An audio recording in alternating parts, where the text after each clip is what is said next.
Estamos juntos com você aqui pela sua 106.1 Cardeal FM. Seja bem-vindo, bem-vinda. Para você que está ao vivo, acompanhando por esse canal ou também interagindo por outros canais aqui com a gente. Quem está ao vivo, já deixa aí a sua pergunta, o seu comentário, interagindo com a gente. Para você também que vai ouvir depois o replay em um dos nossos canais também, acompanhando aqui essa entrevista, o nosso acolhimento também para você. Hoje, o nosso bate-papo, a gente está de volta com mais um episódio aqui no nosso quadro Vivendo e Aprendendo. Tem a chancela da rede Inventividade. E vivendo essa fase da vida de forma inventiva, criativa e com muito movimento. E hoje a gente traz um tema que está, sim, na pauta do dia, mas talvez, quem sabe, você ainda não ouviu falar, não se atentou para isso, ou, de repente, até tem sofrido com essa questão e nem tenha percebido ainda. O idadismo ou etarismo. Um detalhe importante. Idadismo é um traço do campo das relações humanas, onde trafega o preconceito com o que é da idade do outro. Normalmente se ressalta dentro desse traço o vetor preconceito do jovem para o longevo. Com a palavra, ele que está aqui com a gente, o inventivo, Romero Magalhães, psicólogo e membro da rede Inventividade. Seja bem-vindo de volta, Romero. Um prazer tê-lo aqui. Obrigado, Patrícia. Obrigado a vocês, obrigado à sua equipe, a Inventividade, a todo esse campo, inclusive as pessoas que estão nos assistindo. Muito bom para mim estar aqui. Para a gente também sempre aprendendo, né, e trocando. E aí a gente já começa entendendo o que seria mesmo, né, esse conceito, esse termo, o idadismo, como esse traço no campo das relações humanas.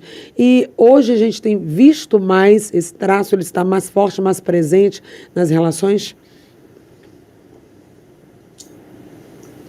Sim, mas por conta da mudança. Toda vez que há uma mudança, aquilo que estava automatizado sai do automatismo e começa a provocar o antigo. Então, à medida que os conceitos são questionados, que as pessoas têm tomado outras atitudes, as pessoas longevas têm tomado outras atitudes na vida, isso contrasta com a coisa antiga. Essas atitudes podem ser no campo do trabalho, no campo da família, no campo da sexualidade, em todos os campos das relações humanas. Então, fica mais evidente porque o antigo, isso é um princípio trazido desta forma por Fritjof Capra. O ponto de mutação, né? Quando o antigo já não está mais vigendo, não sei se é essa palavra, agora me engasguei, viu? E o novo começa a tomar espaço, a aparecer. Nós estamos no ponto de mutação, então há uma confusão. Algumas coisas até ainda estão pouco consideradas, que é o que eu gostaria de, um pouco mais tarde, trazer aqui. Como você falou aí do preconceito, o que é o preconceito? Né? O preconceito é a gente botar o pensamento na frente da experiência. Então, o preconceito pode mudar à medida em que a gente se abra para a experiência com o novo. Senão eu vou tratar sem experiência, só com o pensamento, vou tratar o novo, só com o pensamento daquilo que eu pensava antes, quando eu não considerava, ou não existia, ou não aparecia ainda, não estava evidente o novo. Essa é a complexo, né? Desculpa, Romero. Sim, só um parêntese aí, porque quando o novo chega, aí vai depender muito, você, psicólogo, né?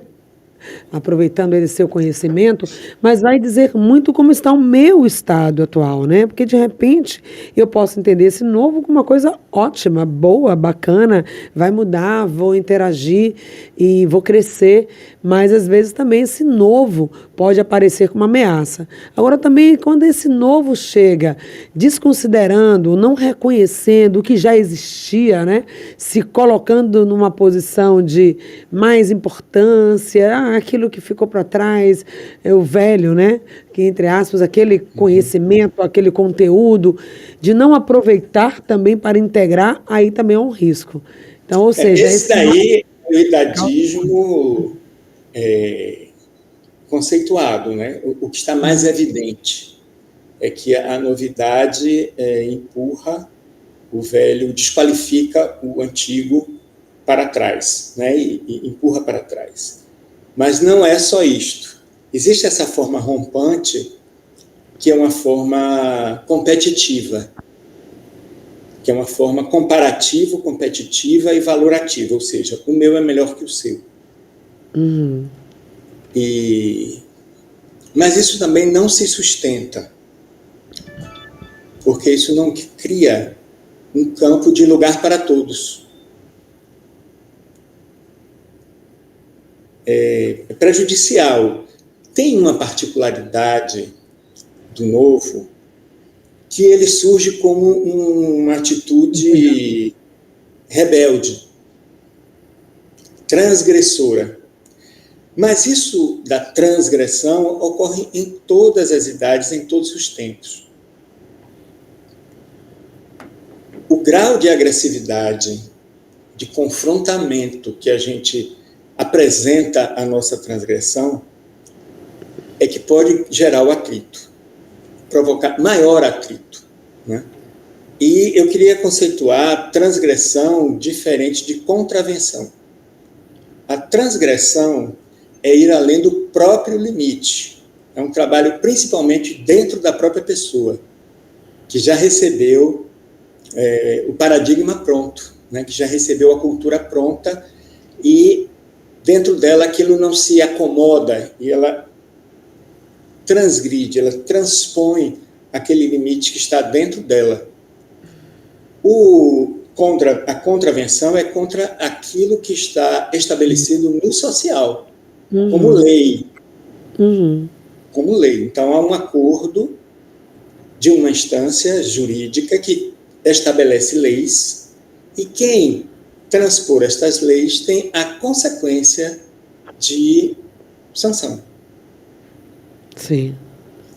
Então, não é a mesma coisa. As pessoas pensam que quando a gente diz que é importante e inevitável a transgressão para que o sujeito encontre o próprio, o dele, que é meu nisto tudo, o meu modo, e imprima ali a sua digital, né, a sua propriedade, a gente não está dizendo arrebente as leis jurídicas. As leis jurídicas mudarão como mudam com o tempo, mas não é necessariamente um trabalho da transgressão. Muitas transgressões não chegam até a lei jurídica, são transgressões na família. Eu posso dar um exemplo aqui, meu. Quando eu tinha 19 anos, eu fiz vestibular para medicina e fiz vestibular para psicologia. O que eu queria mais e tinha absoluta certeza interna como meu novo para mim, novo para o mundo familiar, era a psicologia. Só que eu passei primeiro em medicina. E todos começaram a achar que o certo, por causa da história, era que eu fizesse medicina. E eu disse, não, mas eu não fiz medicina para fazer medicina, eu só fiz medicina. Eu não fiz medicina para cursar medicina, eu fiz medicina caso eu perdesse em psicologia, eu faria psiquiatria, mas eu também não quero psiquiatria, eu quero psicologia. Isso houve um levante, isto foi uma transgressão dentro dos paradigmas, dos conceitos, das concepções da minha família. Claro. E houve uma campanha contra mim. E eu, felizmente, sustentei a campanha do meu lado. Da sua posição. E tive da minha posição. E tive um apoio do meu pai, que foi o único que disse, ele faz o que ele quiser. Então, isto é uma transgressão. Não fomos para a cadeia, não fomos para o juizado, não fomos para lugar nenhum que ferisse a lei externa, a lei da sociedade. Foi a lei da família, dessa microsociedade, e a minha existência transgressora. Maravilha. Agora, como esse exemplo, isso que você traz, né, nessa transgressão, isso se aplica a essa relação, né, desse tema que nós estamos falando, etarismo, idadismo, até porque tem pessoas que confundem. Se trata de termos sinônimos, estamos falando da mesma coisa quando falamos em idadismo e etarismo, como isso tem se apresentado na sociedade? Você trouxe esse exemplo, né? Eu posso transgredir, eu posso quebrar ciclos, eu posso não ter as mesmas crenças, eu posso pensar diferente. Se eu venho de uma linhagem, de uma família só de médicos ou só de advogados, e eu tenho inclinação para as artes, por exemplo, que muitas vezes dá esse impacto, eu posso, com esse meu viver, com essa minha forma de existir, que já foram outros temas que você já trouxe aqui, fazer o diferente e tudo bem. Isso não impacta negativamente ninguém, é apenas a minha vontade. Então, esse novo e esse velho, eles podem coexistir, né? As coisas podem ser, sim, diferentes. Terminaram coexistindo no meu exemplo, né? Porque depois eu virei uma coisa que não é muito confortável, o psicólogo da família. Eu seria o médico da família. Nenhuma das duas posições são confortáveis, apesar de que eu não me oponho a elas. Mas, assim, ficar preso num conceito não deixa de ser desconfortável, né? É desconfortável. Mas eu ganhei o título, houve um acordo depois, houve uma acomodação, né? Como diria Piaget, da novidade, transformando num novo lugar para mim, uma nova concepção da família. No caso específico, não era porque a família só tinha médicos, era porque a família não tinha médicos. E ter um médico na família naquela época dava uma tranquilidade, porque existiam muitos idosos. Então, uma das coisas que eu ouvi foi: quem vai cuidar dos velhos da família? Eu disse: bem, eu de outro lugar. E assim foi.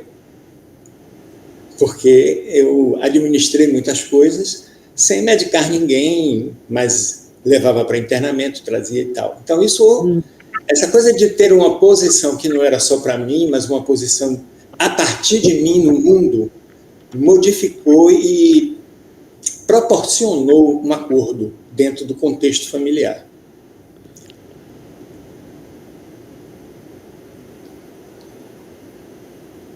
Então, trazendo aqui essa questão desses acordos, né? E pensando que a longevidade, ela traz isso, né, Romero? Essa questão de ampliar, né? Nós estamos trazendo aqui esse tema, falando do idadismo, nesse preconceito do novo com relação ao longevo. E o longevo traz muita coisa e tem muita coisa a ser aprendida, a ser incorporada na nossa vida.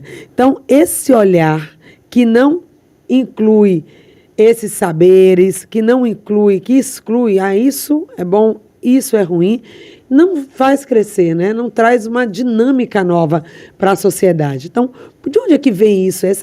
De onde é que vem essa questão desse preconceito? Está ligado à nossa cultura, a questões até econômicas? Quais seriam as possíveis causas, né, para a presença do idadismo / etarismo? Valores fundamentados na importância que aquilo tem para a comunidade. Sim, olha então, só. Por exemplo, quando surge uma nova economia, o valor do novo, aprendendo a nova economia, desqualifica o com mais idade dentro daquela economia. E também acontece o seguinte: numa economia como a era industrial,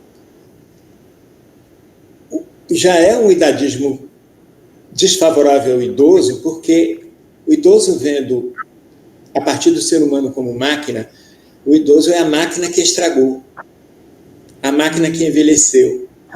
E a máquina que envelheceu não se recoloca ela, se retira e não tem aonde recolocá-la. Aí ela vai para a cadeira de balanço, como metáfora aí. E aí a peça nova é que vai ser encaixada numa engrenagem que já está pré-determinada. Na era agora atual, que não é a era da máquina, apesar de ainda se esperar o ser humano como máquina, quando se trata de capitalismo selvagem, que suga tudo para que haja lucro do capital e morte do funcionário, que deu a alma, a toda a energia. Fora esse extremo, o jovem não está conseguindo dar conta, por conhecimento, né, por prática, por habilidade, de tudo que esse mercado aberto requer. Uhum. Então, estão sendo chamadas pessoas que foram aposentadas para ocupar determinados lugares que não podem ser ocupados pelo jovem para gerar o processo econômico daquela empresa. Porque se trata de outra coisa, não máquina, mas serviços. Criatividade, conhecimento anterior, habilidades, manejo das habilidades, levantamento de hipóteses. Tudo isso precisa de um diálogo do novo com o antigo para essa adaptação, essa coisa que só tem 70 anos de início, que é a idade contemporânea, que é caracterizada na economia por idade dos serviços. Não se vende tanto produtos como se vende serviços como produtos. Qual é o seu produto? O que é que você faz? Isso. Então, é mais amplo, porque requer a criatividade, o conhecimento anterior, uma hipótese mais inclusiva. Este acordo está em pauta para ser desenvolvido. Tanto é que várias pessoas que se aposentaram por causa de tempo de serviço, o que é o benefício e tal, ou continua na empresa ou vai ser chamado por outra empresa para ter porque tem uma funcionalidade. Bem, isso daí é do campo do idadismo, que está sendo modificado por uma ação vamos dizer assim, dos novos idosos. Aqueles que não se conformam com a cadeira de balanço. Aqueles que não se conformam com a cerveja e o jogo de dama. Então, estes estão trazendo uma novidade e alguns já se colocam como pessoas que levantam esta bandeira para que o conhecimento seja mais ampliado, tenha mais penetração no social. Pois é, essa ampliação. Eu acho que falta estudo nas escolas.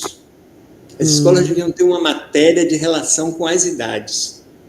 Nossa, como seria rico, né? Porque senão a gente fica nesse lugar dessas trocas que não se juntam no sentido de crescer. Você mesmo coloca, né, nessa sua reflexão, quando você traz esse ponto do idadismo, do longevo, para com a pessoa de idade mais nova. A gente começa também a criticar, a apontar, sua música não serve, isso que você faz é imoral, está fora dos limites, isso é coisa doida, no meu tempo não era assim. Então a gente fica muito nessa questão. Ou seja, quando se cria essa relação, a escola como um ponto dessa intergeracionalidade, isso seria um crescimento muito grande. Então esse idadismo e etarismo é essa via, né, de mão dupla.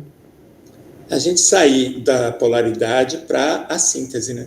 Uhum. Esta é uma função importante que eu acho que com o tempo ocorrerá. A novidade é sempre uma questão para todos, inclusive, como você falou aí, da pessoa com idade para a pessoa com pouca idade, né? A pessoa jovem. A crítica rompe a relação, a crítica distancia as pessoas, em qualquer idade, em qualquer relação. No fato aqui a gente está conversando sobre essa questão de gerações, mas a falta de comunicação gerada pela crítica, a desqualificação que a crítica faz, colocar no menos, colocar no desimportante, provoca um rompimento na possibilidade de conversa. A conversa, a característica da conversa no campo psíquico, é o campo próximo. Você pode conversar até através da tecnologia com alguém do outro lado do mundo, mas na hora que conversam, vocês estão próximos.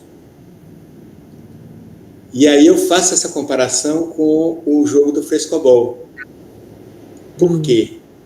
No frescobol não tem quem vença, ninguém convence ninguém. E ninguém sai ganhando. No tênis, alguém ganha. No tênis eu jogo a bola para o outro não pegar. E quando ele não pega, eu fico melhor do que ele. No frescobol, quando eu jogo a bola e o outro não pega, eu peço desculpas. Eu digo, foi mal. Porque é uma brincadeira. Porque a bola é jogada para o outro pegar. E esta bola vai ficar no ar quanto mais eu jogar para o outro pegar e o outro jogar para eu pegar.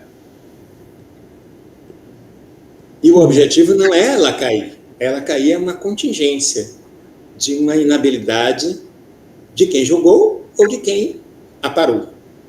E tudo bem, a gente volta a jogar, pega a bola, bota no ar de novo e vai jogando, porque o importante é esta ação de dar e receber. Sem trazer aqui para a questão da caridade, mas o dar e receber a bola é a brincadeira.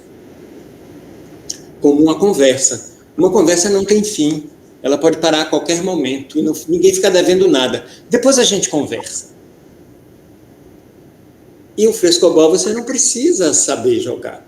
Você aprende a jogar jogando. E todos se divertem naquela hora.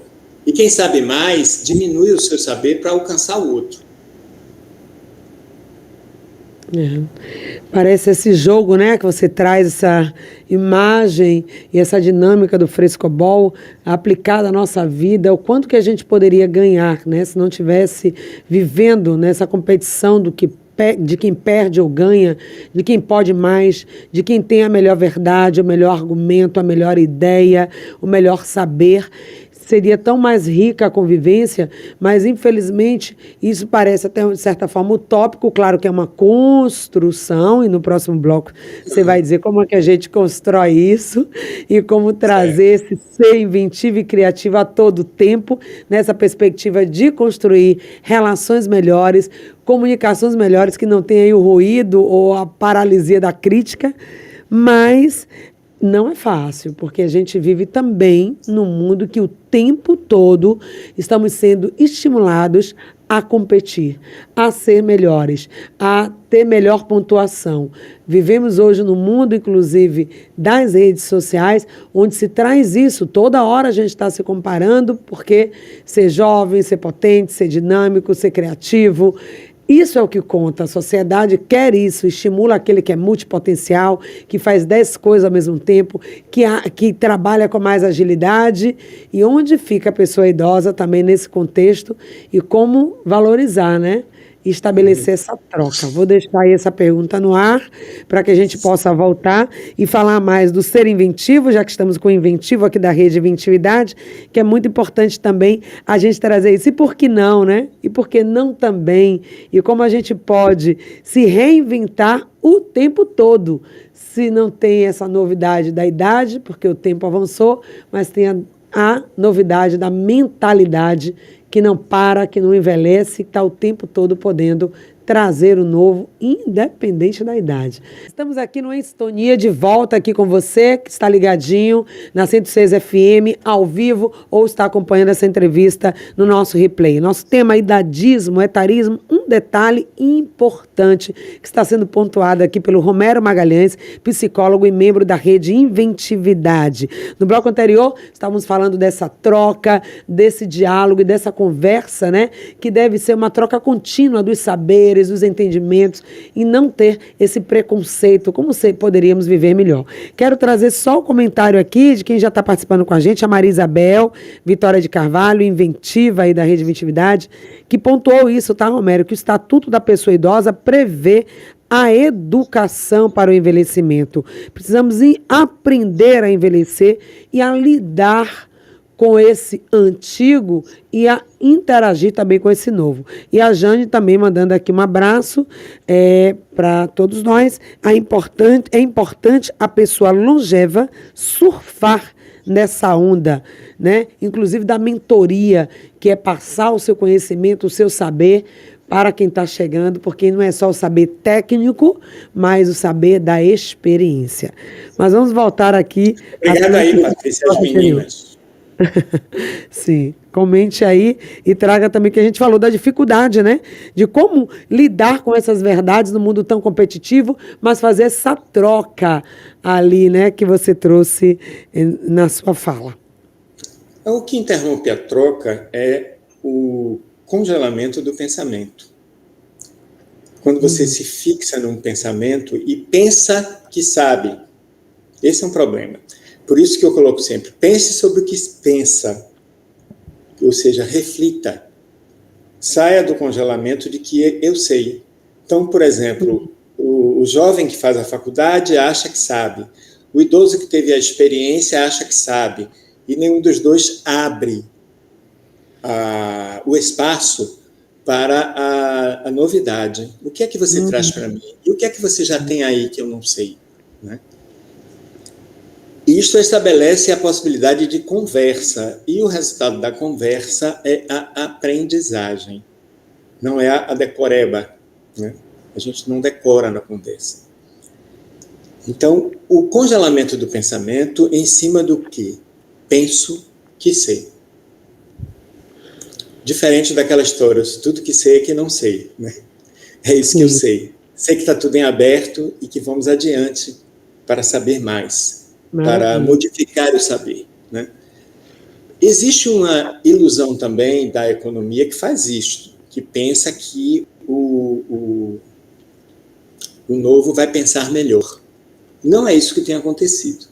Então, é preciso que haja essa experiência do processo econômico dos países para que fracasse esse pensamento de que pensa de que o jovem vai saber melhor. Né?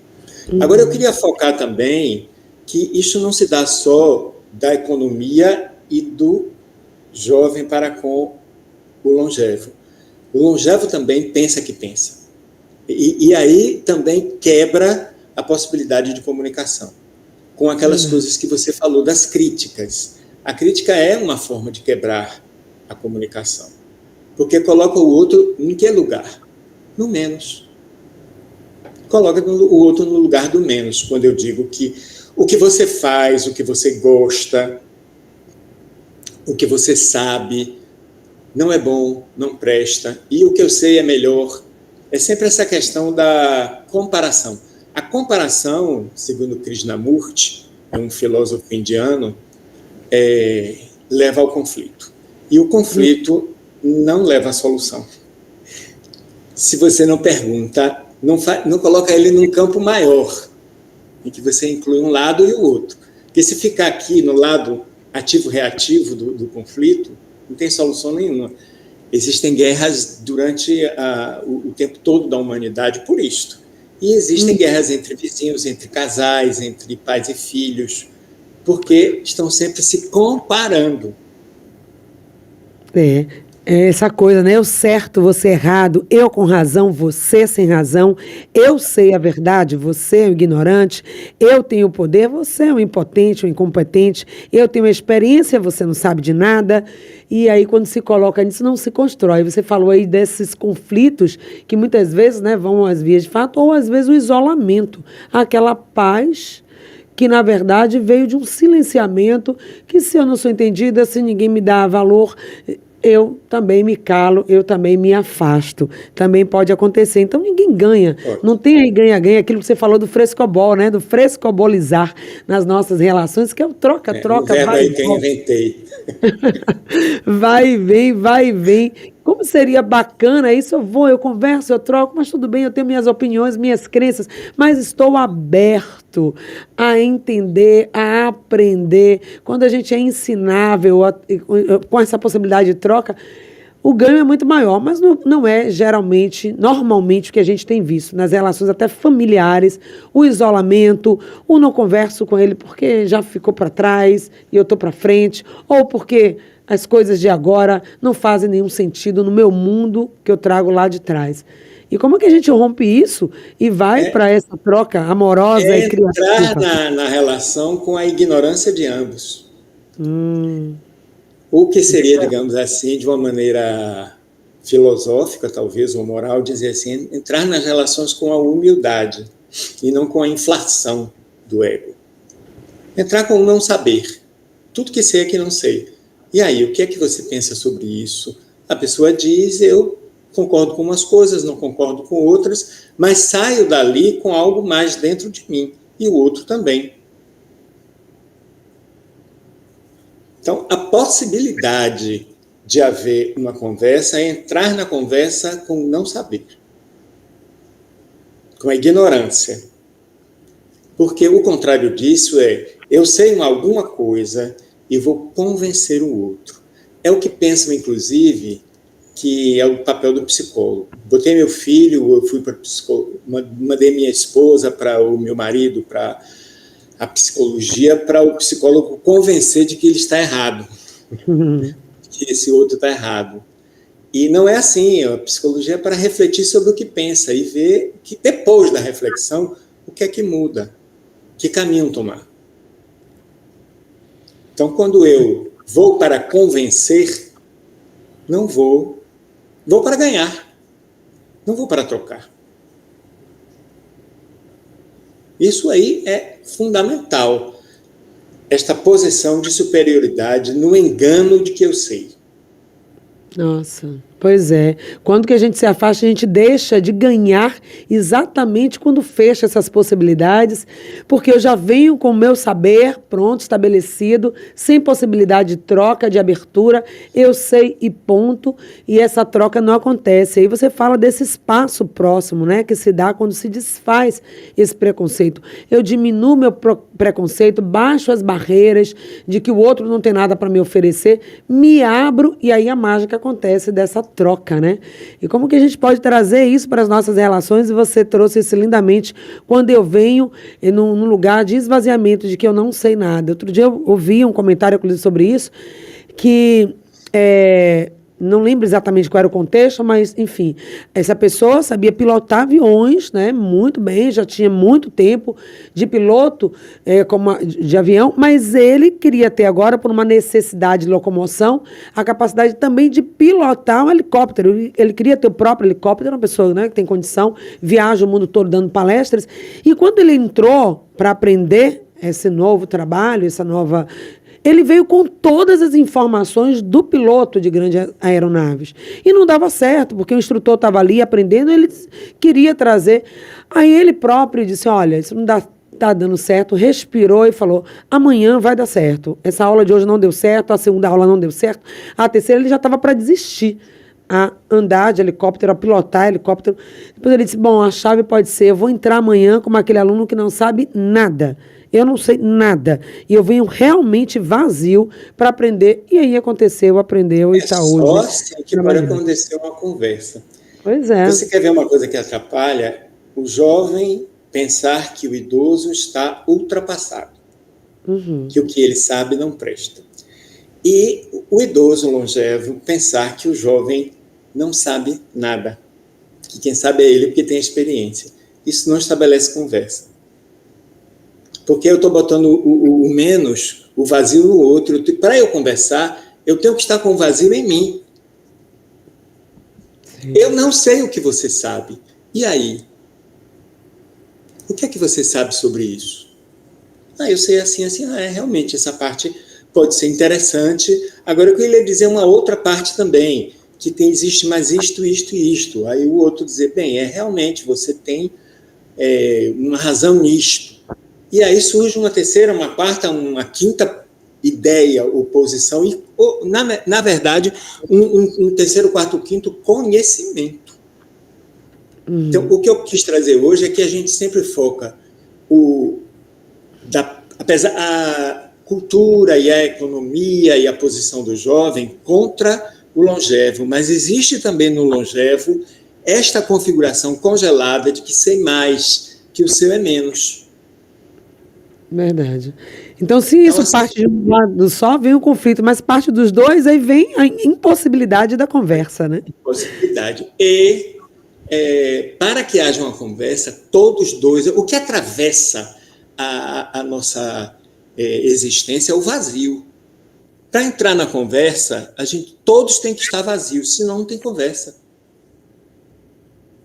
Eita, que desafio, hein? Parece ser muito simples, mas quando a gente se esvaziar, se desapegar de todos os conceitos que a gente aprendeu, né, das diversas formas de aprendizagem, né, desde a escola, da família, das crenças, da religião, e eu abrir mão de tudo isso, de tudo que eu aprendi para ouvir o outro, não quero abrir mão dos meus conceitos, eu estou certo. O quanto isso é desafiador, parece simples, mas em alguns casos é tão desafiador e a pessoa se fecha tanto naquele mundo de impossibilidade que não cresce, não evolui. E aí eu queria trazer também outro ponto que você traz que é importante, né? Como praticar isso, considerar que as experiências são diferentes, são só experiências, não tem um valor aí, melhor, pior, mas são experiências, são diferentes, sujeitos são diferentes, tempos são diferentes, idades são diferentes. O que existe são experiências diferentes, em sujeitos diferentes, lógicas diferentes, reflexões e conclusões diferentes, e que tudo isso pode ser apreciado, pode ser fonte de aprendizado. Queria que você falasse dessa diferença e se abrir a esse diferente. Você perguntou o como, né? O como tem a ver com a reflexão sobre, por mais que eu sei, eu continuo vazio. Sair da ilusão de completude. Tem sempre algo que me falta, e esse algo que me falta não está em mim, está no outro, de qualquer idade. Esse é o como. Esse questionamento de pensar sobre, penso que eu sei, para poder desfazer isso, quebrar este pensamento e saber que eu não sei. Eu não estou completo. Em nenhuma idade, o idoso não está completo. Quem morrer não está completo, morre incompleto. Quem nasceu, nasce incompleto. Quem está na trajetória até a morte está incompleto, porque o movimento vem daí. Só há movimento se houver falta, se houver incompletude. Quando houver incompletude, acaba o movimento. E a morte se dá até antes disso. A gente morre incompleto. A gente morre por falta de suficiência. Exatamente. Às vezes não é nem esse morrer físico, né? Mas esse morrer para a vida. Eu vou aproveitar que você está falando disso. A existência. A existência. O existir. Eu estou apenas passando os dias aqui, mas eu não estou vivendo com as possibilidades que o novo traz. Não é sobre viver do meu modo. Eu tenho que viver do meu modo. E como é viver e existir de um modo que não é o meu? Necessariamente aquele meu modo. Será que eu estou aberto para isso? O que eu estou perdendo ou ganhando quando eu fecho a possibilidade? Porque tem os ganhos secundários aí. Tudo bem, eu também não entro no confronto, eu não aprendo nada novo, eu fico na minha zona de conforto. Mas também o que eu estou perdendo dessa convivência? Vou deixar essa pergunta para você, Romero, mas antes tem aqui a fala aqui do Márcio, né? Trouxe aqui para a gente. Olha, meu pai tem 78 anos. Ele é o cara, sabe aquele cara interativo, com vigor físico, invejável. E eu, ao lado dele, ele não coloca aqui a idade dele, mas eu, ao lado dele, me sinto um velho. E pergunto, nesse jogo aí, quem é que vai viver ou a existência? Será que a gente pode dizer vai viver mais? Esse acelerado, esse que tem vigor, esse que pensa novo, que quer aprender coisa nova toda hora? Quem é que vai estar vivendo mais e melhor? Ou aquele que é mais na sua, mais tranquilão, mais na sua zona de conforto? Quem está melhor? Quando a gente parte para o melhor, já parte para um conflito, né? Quem vai viver mais? Tem o melhor e o pior, né? Quem vai viver mais aonde? Esse que está aberto para a experiência, para a novidade, já está vivendo mais, em profundidade, em amplitude, e pode ser que pela idade ele esteja com menos tempo, mas pouco interessa se a existência está ativada. esta é que interessa, ao espírito, vamos dizer assim. E este que tem mais tempo, em teoria, e que tem menos experiência, menos abertura, esse está vivendo menos o aspecto existencial. A existência está reduzida, buscando a garantia, o estabelecido. Existia o quê? Viver mais, ter mais trocas, mais experiências? Esse é o sentido. A ilusão é essa, né? Que quando a gente faz conservas, pensa que a conserva dura no tempo e a gente não morre porque conservou. Mas um dia a conserva apodrece. E a existência nesse sentido da conserva é a ilusão, né, de que não vou morrer. E o outro não tem esse medo, ele corre o risco.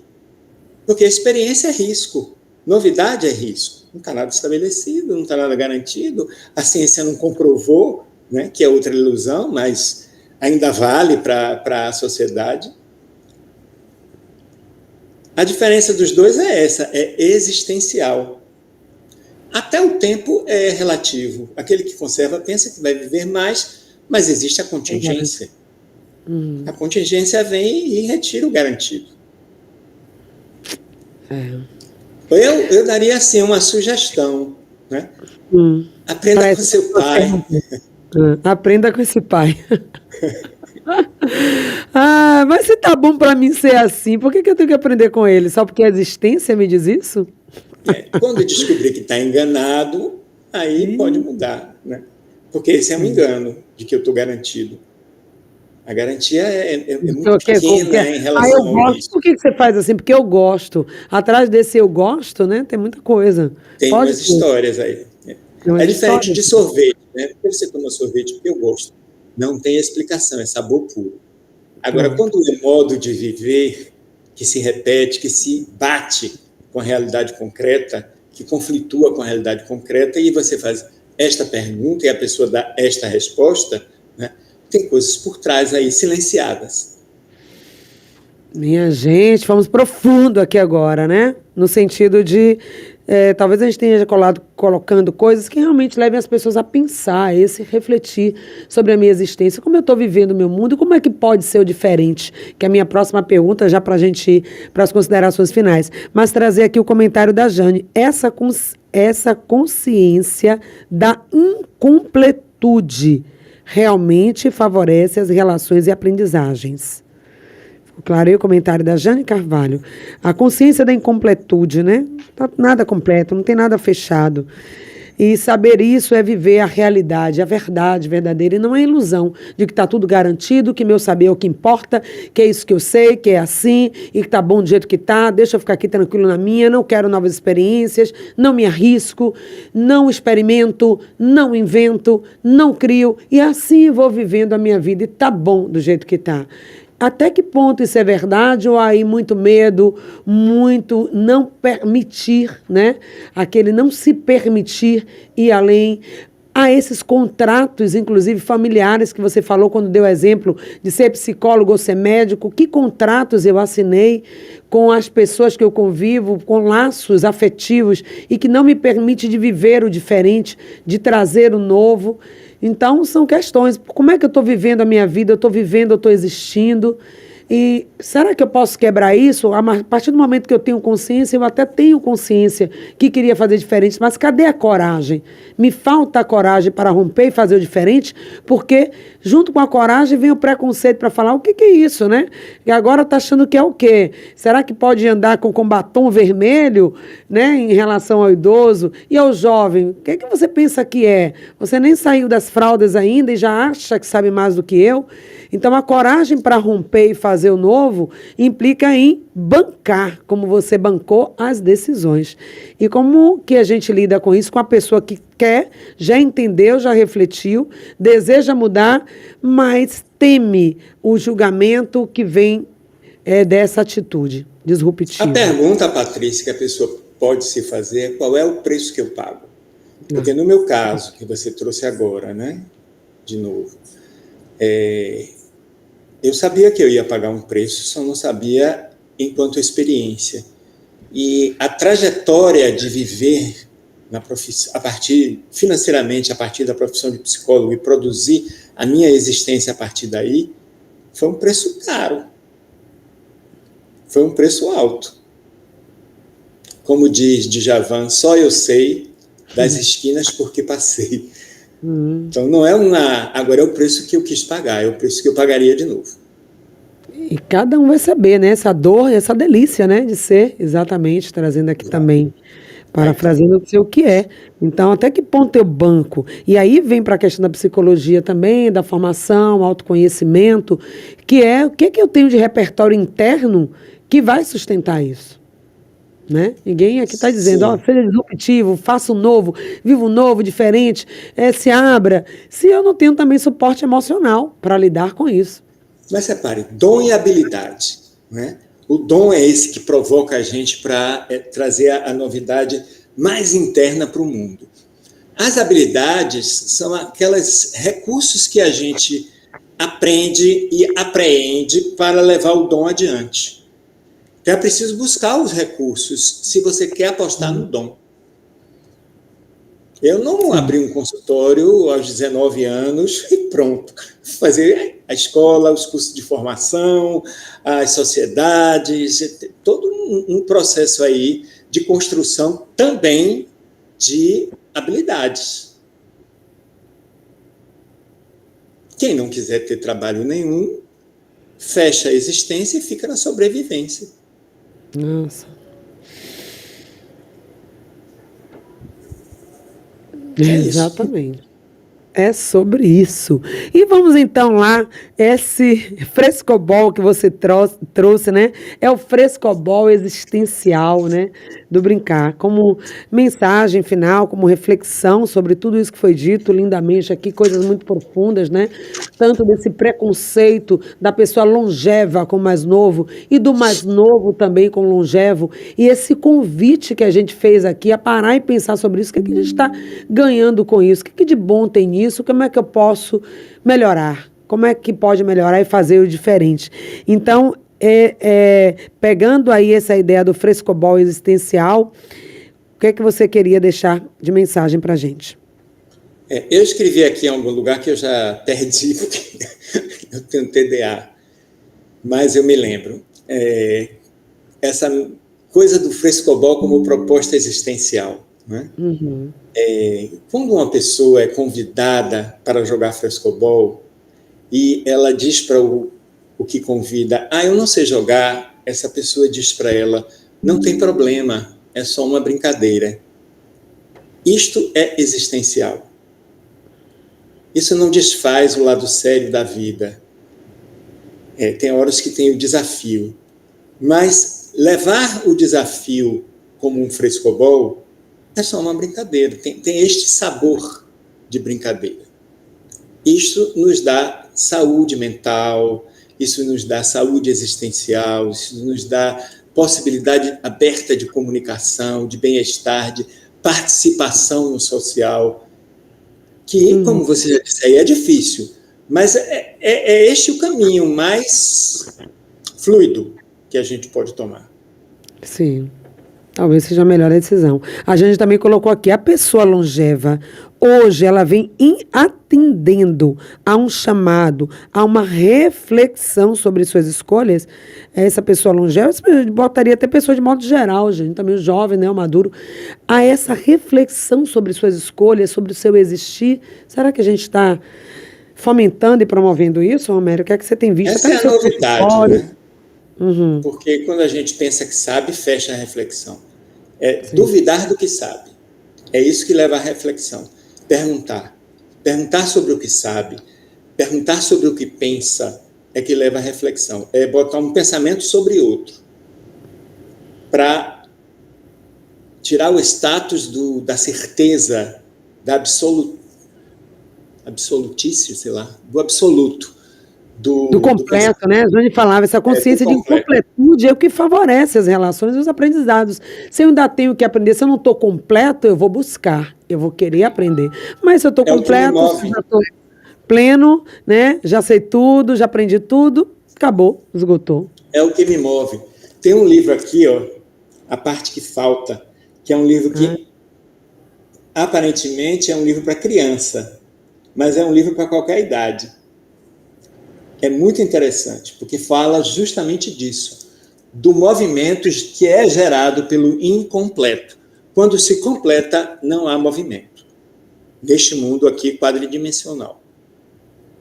Me veio a imagem aqui do quebra-cabeças, né? Com aquele monte de peças e possibilidades de encaixes, quando a gente fica ali naquela tentativa, naquele desejo e de montar, mas quando a gente termina, coloca outra peça, acabou, vamos partir para outra, né? E nem acaba, porque já vai para outra. Vamos para outro desafio, Para outro porque desafio. o que nos move é o desafio. Exatamente. Romero, eu quero agradecer, né? Esses minutos finais, ótimo papo aqui, bem profundo. Deixo aí de convite para que as pessoas possam ouvir de novo essa entrevista e refletir como é que estão vivendo, né? E o convite para que possam trazer frescobol para as nossas vidas, com mais comunicação, com mais troca, com mais aprendizado, com mais saúde mental, inclusive. Muito obrigada por hoje, viu? Foi um prazer. Obrigado também. Obrigado a você e a todas as pessoas que jogaram esse frescobol conosco.